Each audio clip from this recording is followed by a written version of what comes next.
Hello दोस्तों, स्वागत है आपका हमारे चैनल पर। आज हम लोग पढ़ने वाले हैं कोशिका विभाजन। कोशिका विभाजन क्या होता है? वह प्रक्रिया जिसमें कोशिका का विभाजन होता है वो कोशिका विभाजन है। अब एक इम्पॉर्टेंट बात यह भी है कि कोशिका विभाजन में डीएनए भी विभाजित होता है। कोशिका विभाजन दो तरह से होता है, एक समसूत्री विभाजन और दूसरा है अर्धसूत्री विभाजन। एक असूत्री विभाजन भी होता है बट वो ह्यूमन बॉडी से रिलेटेड नहीं है, तो उस पर नहीं जाएंगे। अब बात करते हैं आगे कोशिका विभाजन से जुड़े कुछ इंपॉर्टेंट चीज़ें जो आपको जाननी चाहिए। पहली ये कि जो कोशिका विभाजित होगी उसे हम लोग बोलेंगे मातृ कोशिका यानी कि मदर सेल। दूसरी जो चीज़ है वो ये कि जो सेल डिवाइड हो जाएगा तो डिवाइड हो चुके सेल को हम लोग बोलेंगे डॉटर सेल यानी कि पुत्री कोशिका। तीसरी बात ये कि हमारे शरीर की प्रत्येक कोशिका में 46 क्रोमोसोम्स होंगे यानी कि 23 जोड़े गुणसूत्र। जो डॉटर सेल है उसे हम संतति कोशिका भी कहते हैं हिंदी में। सबसे पहले बात करते हैं हम लोग समसूत्री विभाजन मतलब मिटोसिस की। मिटोसिस जो है वो होता है हमारे कायिक कोशिका में यानी कि सोमैटिक सेल्स में।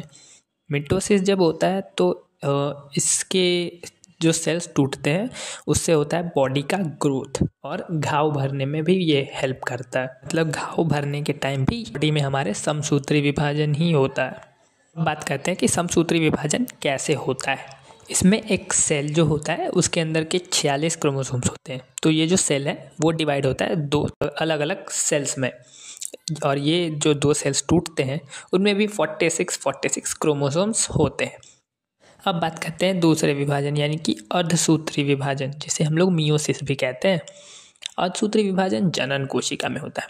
जनन कोशिका में विभाजन से युग्मनक बनते हैं यानी कि आपको पता होगा गैमेट्स।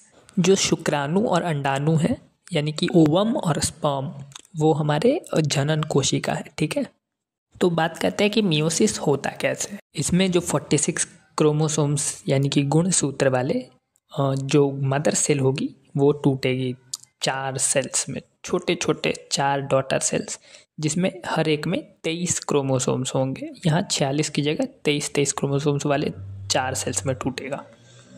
तो क्योंकि ये मिटोसिस की तरह 46 वाले में नहीं टूट रहा है, उसके आधे में टूट रहा है, इसलिए इसे अर्धसूत्री विभाजन कहते हैं। आज का वीडियो यहीं पे ख़त्म करते हैं। हम लोगों ने मिटोसिस और मियोसिस पढ़ लिया है, लेकिन हमारी बॉडी में एक्चुअली होता कैसे है ये पढ़ेंगे हम अगले वीडियो में।